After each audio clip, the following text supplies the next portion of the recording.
Hello friends, स्वागत है आपका हमारे यूट्यूब चैनल पर। तो आज हम बाल विकास के आगे के क्वेश्चन करने जा रहे हैं। तो आप सभी ने सबसे पहले हमारे चैनल को सब्सक्राइब नहीं किया हो तो सब्सक्राइब कर लें ताकि नोटिफिकेशन सबसे पहले आपके पास आए। तो आइए यहाँ पर हम स्टार्ट करते हैं। यहाँ पर पहला क्वेश्चन दे रखा है कि वह विचारात्मक प्रक्रिया जिसमें नूतन, वास्तविक और उपयोगिता अवधारणाओं का प्रस्तुतिकरण निहित हो कही जाती है। रचनात्मकता, अभिनव, बुद्धिमत्ता या नवविचार। तो इसका आंसर सही होगा कि रचनात्मकता, क्योंकि नूतन, वास्तविक, उपयोगिता अवधारणा, इससे हमें रचनात्मक ज्ञान प्राप्त होता है। अगला क्वेश्चन है हमारा कि माता पिता से वंशजों या शब्दों में स्थानांतरण होने वाले लक्षणों को हम क्या कहते हैं? पर्यावरण, जीन, होमियोस्टेसिस। तो इसको हम आनुवंशिकता कहते हैं। अगला क्वेश्चन है कि सीखने की परिघटना में निम्न में से कौन सा आवश्यक घटक नहीं है? क्योंकि हम क्या सीखते हैं जिसमें क्या हमें महत्वपूर्ण नहीं है? अधिगमकर्ता, आंतरिक अवस्था, प्रेरक या शिक्षक। तो इसका सही आंसर होगा कि शिक्षक कोई घटक नहीं होता, बल्कि ये सभी घटक होते हैं।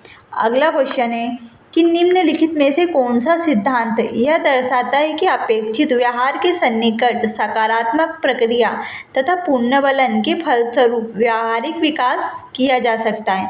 तो यह क्या कहलाता है? शास्त्रीय अनुबंधन, वाग अनुबंधन, ऑपरेटेड अनुबंधन या सामाजिक अनुबंधन। तो इसका सही आंसर होगा ऑपरेटेड अनुबंधन कहा जाता है।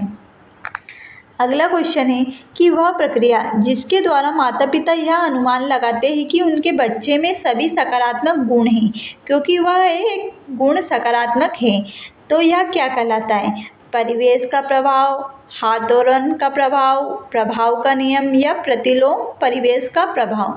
तो इसे हम परिवेश का प्रभाव कहते हैं, ताकि वह परिवेश के माध्यम से अपने बच्चे के सकारात्मक गुणों को पता लगा सकता है कि इसमें कौन से गुण हैं या कौन से गुण नहीं हैं। अगला क्वेश्चन है कि रमेश के अंकित की समान बुद्धि लब्धि 120 है। रमेश अंकित से 2 वर्ष छोटा है। यदि अंकित की वर्ष 12 वर्ष है तो रमेश की आयु क्या होगी? तो उसकी भी 12 वर्ष ही होगी।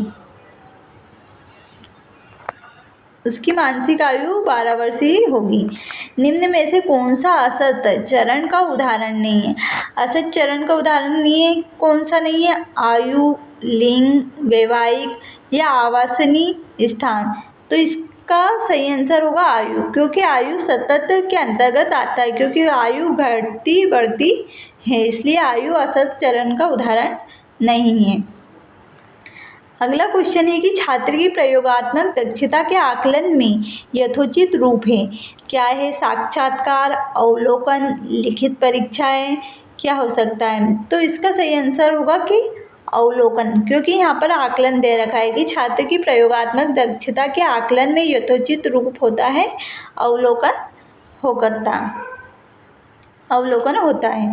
अगला क्वेश्चन है कि कक्षा नायक द्वारा प्रस्तुत मूल्यांकन का एक प्रकार अनुदेशन के समय सीखने के विकास में किया जाता है, क्या कहलाता है? नैदानिक मूल्यांकन, फॉर्मेटिव मूल्यांकन, प्लेसमेंट मूल्यांकन या संकलित मूल्यांकन। तो कक्षा नायक द्वारा प्रस्तुत मूल्यांकन का एक प्रकार अनुदेशन के समय सीखने के विकास में किया जाता है, तो इसे प्लेसमेंट मूल्यांकन के अंतर्गत रखा जाता है।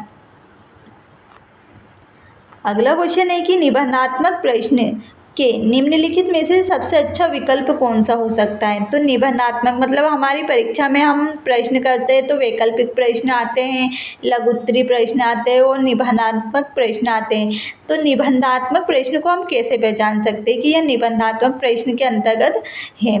तो इसमें भी है, प्रथम कि न्यूटन की गति के नियम की चर्चा करें, न्यूटन की गति के तीनों नियमों की व्याख्या करें, न्यूटन की गति का नियम क्या है, न्यूटन के नियम पर एक लेख लिखिए। तो निबंधात्मक के अंतर्गत न्यूटन की गति के तीनों नियमों की व्याख्या करें, क्योंकि हम जानते हैं कि निबंधात्मक प्रश्न में बहुत बड़े प्रश्न होते हैं और उसके बहुत बड़े उत्तर होते हैं। अगला क्वेश्चन है कि किसी बालक के मानसिक रूप से अस्वस्थ होने का कारण है परिवार का वातावरण, कक्षा का वातावरण, आस पड़ोस का वातावरण या उपरोक्त सभी। तो किसी बालक के मानसिक रूप से अस्वस्थ होने का कारण ये सभी हो सकते हैं, इसलिए इसका आंसर उपरोक्त सभी होगा। अगला क्वेश्चन है कि निम्न में से कौन सी संस्था सामाजिक परंपराओं के हस्तांतरण में सबसे अधिक योगदान करती है। तो कौन सी करती है? परिवार, विद्यालय, पड़ोस या इसमें से कोई नहीं। तो इसका सही आंसर होगा कि परिवार, क्योंकि परिवार के ही माध्यम से बच्चा आस पड़ोस या समाज में जाना रहना सब परिवार से ही सीखता है। तो परिवार का सबसे ज़्यादा योगदान होता है।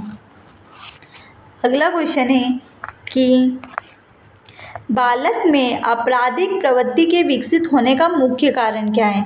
तो बालक मतलब कोई बालक कक्षा में अपराधी प्रवृत्ति करता है तो उसका मुख्य कारण क्या हो सकता है? परिवार का वातावरण, अनुशासनहीनता, आर्थिक अभाव या दोषपूर्ण पाठ्यक्रम। तो इसका इसमें से सही सटीक आंसर होगा कि परिवार का वातावरण हो सकता है कि पता नहीं उसके परिवार का वातावरण कैसा है, इसलिए वह अपराधी प्रवृत्ति का हो सकता है। अगला क्वेश्चन है कि विशिष्ट बालकों की शिक्षा हेतु शिक्षक को ध्यान देना चाहिए। तो विशिष्ट बालकों की शिक्षा हेतु शिक्षक को किस पर ध्यान देना चाहिए?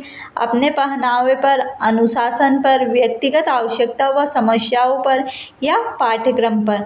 तो इसका सही आंसर होगा कि व्यक्तिगत आवश्यकता व समस्याओं पर शिक्षक को ध्यान देना चाहिए। अगला क्वेश्चन है कि समायोजन शिक्षा का मुख्य कार्य है। समायोजन शिक्षा के अंतर्गत क्या आता है? विद्यालय न जाने वाले बच्चों को विद्यालय में ना लाना, विशेष आवश्यकता वाले बच्चों को मुख्य धारा में लाना, विशेष व समान बच्चों के साथ पढ़ने की सुविधा देना या उपरोक्त सभी। तो इसका सही आंसर होगा उपरोक्त सभी। यही समायोजन के अंतर्गत सबको सम्मिलित किया जाता है। अगला क्वेश्चन है कि शिक्षा मनोविज्ञान का संबंध किससे नहीं है। तो किससे नहीं है? मानव व्यवहार का अध्ययन से, मानसिक प्रतिक्रियाओं के अध्ययन से, सीखने के तरीके के अध्ययन से या संचार माध्यमों के अध्ययन से। तो शिक्षा मनोविज्ञान का संबंध इन सब से एक को छोड़कर नहीं है। तो संचार माध्यम इसके अंतर्गत आएगा कि संचार माध्यम का संबंध शिक्षा मनोविज्ञान से नहीं है। अगला क्वेश्चन है कि निम्न में से कौन सा विकास का सिद्धांत नहीं है। तो विकास का सिद्धांत कौन सा नहीं है? तो विकास लंबवत न होकर वृत्ताकार होता है, यह सिद्धांत है। विकास क्रमबद्ध होता है, यह भी है। विकास नियंत्रण होता है, यह भी है। विकास एक मशीनीकृत प्रक्रिया है, यह इसका सिद्धांत नहीं है। अगला क्वेश्चन है कि मनोवैज्ञानिक के अनुसार बाल विकास की कौन सी अवस्था होती है। मनोवैज्ञानिक के अनुसार बाल विकास की कौन सी अवस्था सबसे कठिन होती है? इसका क्वेश्चन यह होगा। तो सबसे कठिन अवस्था होती है किशोरा अवस्था। अगला क्वेश्चन है कि वृद्धि को प्रभावित करने वाले कारक है। तो कौन कौन से हैं? पर्यावरण, स्वास्थ्य, आहार या उपरोक्त सभी। तो इसका सही आंसर होगा उपरोक्त सभी। ये सभी प्रभावित करते हैं।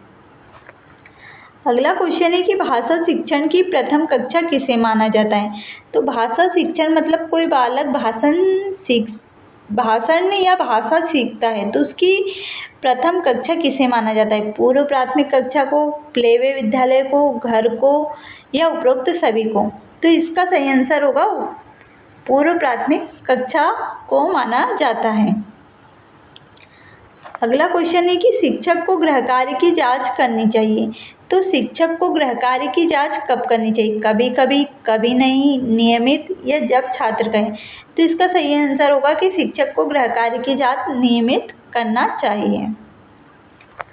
अगला क्वेश्चन है कि बुरी आदतों को सुधारना कहा जा सकता है। तो बुरी आदतों को कैसे सुधार सकते हैं?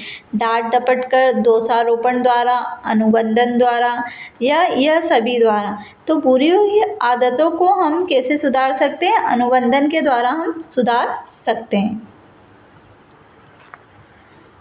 अगला क्वेश्चन है कि समाज मिति तकनीक का प्रयोग किया जाता है। तो समाज मिति तकनीक का प्रयोग किस लिए किया जाता है? आर्थिक स्तर की जांच में, समाज के सर्वेक्षण में, सामाजिकरण की जांच में या उपरोक्त सभी में। तो समाज मिति तकनीक का प्रयोग हम सामाजिकरण की जांच में करते हैं। अगला क्वेश्चन है कि निम्न में से कौन सी सृजनात्मकता की विशेषता नहीं है। तो सृजनात्मकता के अंतर्गत क्या क्या आता है और क्या नहीं आता है।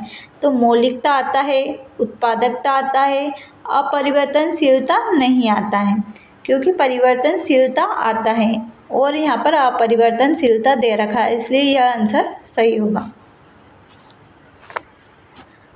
अगला क्वेश्चन है कि विद्यार्थियों से प्रतिक्रिया प्राप्त करने का आदर्श प्रतीक्षा समय रिक्त स्थान के सही अनुपात में होना चाहिए।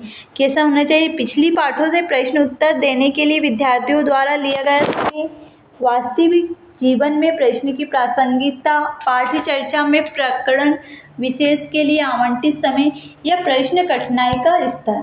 तो विद्यालय या विद्यार्थियों से प्रतिक्रिया प्राप्त करने का आदर्श प्रतीक्षा समय के अनुपात में होना चाहिए, प्रश्न का कठिनाई स्तर के अनुपात में होना चाहिए।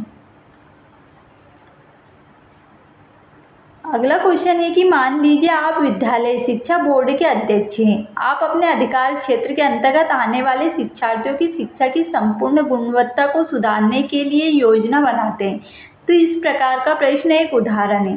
तो इस प्रकार का प्रश्न किसका उदाहरण हो सकता है। निम्न स्तरीय अभिसारी, निम्न स्तरीय अपसारी या उच्च स्तरीय अभिसारी या उच्च स्तरीय अपसारी। तो यह इसका सही आंसर होगा कि उच्च स्तरीय अपसारी के अंतर्गत यह उदाहरण है। अगला क्वेश्चन है कि सतत और व्यापक मूल्यांकन की योजना में व्यापक शब्द के अलावा निम्नलिखित के द्वारा समर्थित करता है। मतलब व्यापक शब्द एक को छोड़कर सब में समर्थित करता है। तो यह किसमें समर्पित नहीं करता कि जे.पी. गिलफोर्ड का बुद्धिमान संरचनात्मक सिद्धांत पर यह समर्पित नहीं करता है। अगला क्वेश्चन है कि सीबीएसई द्वारा प्रस्तावित समूह परियोजना गतिविधि का रिक्त स्थान एक सशक्त साधन है। रोजमर्रा के शिक्षण में होने वाले तनाव को दूर करने में, अनेकता में एकता की संकल्पना का प्रचार प्रसार करने में, सामाजिक भागीदारी को सुगम बनाने में या शिक्षक के भार को हल्का करने में। तो सीबीएसई द्वारा प्रस्तावित समूह परियोजना गतिविधि या सामाजिक भागीदारी को सुगम बनाने में सहायता करता है। अगला क्वेश्चन है कि रेवेन का प्रोग्रेसिव मैट्रिक परीक्षण रिक्त स्थान परीक्षण का उदाहरण है। तो किसका उदाहरण है। तो यह सांस्कृतिक मुक्त आईक्यू का उदाहरण होता है। अगला क्वेश्चन है कि निम्न में से कौन सा सिद्धांत पाठ्य योजना में शामिल नहीं है। तो हम पाठ्य योजना बनाते हैं तो उसमें कौन सा सिद्धांत शामिल नहीं होता। शिक्षार्थियों का ज्ञान होता है, उद्देश्यों की स्पष्टता होता है, शिक्षण का ज्ञान होता है या योजना की दृढ़ता। तो इसमें से इसका सही आंसर होगा कि योजना की दृढ़ता पाठ्य योजना में शामिल नहीं होता है, बाकी के ये सब होते हैं। अगला क्वेश्चन है कि एक महिला ने भोजन प्राप्त करने के लिए अपने बच्चे को बेच दिया। खबर को रिक्त स्थान आधार पर अच्छी तरह समझा जा सकता है। तो किस आधार पर समझा जा सकता है। मनोसामाजिक सिद्धांत पर, पूर्णवलन आकस्मिक सिद्धांत पर, मनोविश्लेषणात्मक के सिद्धांत पर या पदानुक्रमित आवश्यकता के सिद्धांत पर। तो एक महिला ने भोजन को प्राप्त करने के लिए अपने बच्चे को बेच दिया। तो इसका सही आंसर होगा कि उसे आवश्यकता थी भोजन की, इसलिए उसने पदानुक्रमित आवश्यकता के सिद्धांत के अंतर्गत इसे रखा गया है, क्योंकि उसको एक चीज की जरूरत थी इसलिए उसने दूसरी चीज को बेच दिया। तो इसका यह सही आंसर होगा।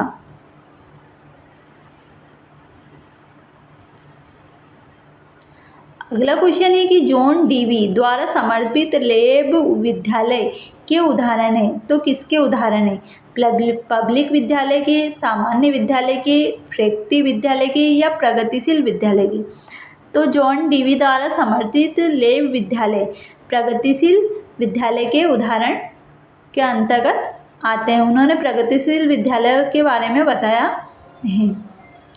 इस प्रकार धन्यवाद बच्चों, आज हमने बाल विकास के बहुत ही इम्पोर्टेंट क्वेश्चन करे। तो आप सभी इन क्वेश्चनों की सीरीज को, आपने पिछली सीरीज को नहीं देखा हो तो ज़रूर देखें और हमारे चैनल को सब्सक्राइब और लाइक ज़रूर करके जाएं। धन्यवाद।